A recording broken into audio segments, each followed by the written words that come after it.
risotto, ce qui est important, c'est le choix du riz déjà. On va prendre un riz spécial, risotto italien de préférence. Ensuite, on va faire suer quelques oignons dans un peu de macérat. Moi, j'ai pour habitude d'ajouter un petit peu d'ail, un petit peu de thym, un peu de laurier, et j'ajoute mon riz. En général, 40 g de riz cru par personne suffit amplement. Je déglace mon riz avec un petit peu de vin blanc, un vin blanc sec. Je fais évaporer complètement le vin blanc et ensuite je vais lui donner à boire petit à petit. Et je vais donner à boire pendant environ 8 minutes. Au bout de 8 minutes, je vais retirer la casserole de feu, je vais remettre un petit peu de bouillon dessus et je vais laisser reposer tranquillement mon riz à température ambiante. Il va continuer de cuire, il va prendre à peu près 2-3 minutes de cuisson. On sera en tout à 11-12 minutes de cuisson.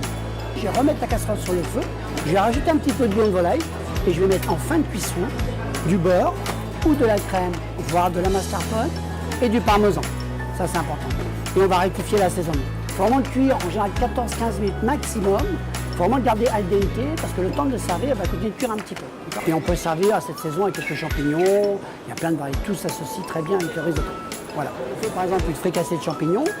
Je vais égoutter mes champignons. Je vais garder le jus de champignons en étant sûr de la provenance de mes champignons, parce que les champignons ont tendance à fixer la pollution. Et je vais pouvoir garder ce jus pour le mettre dans mon risotto.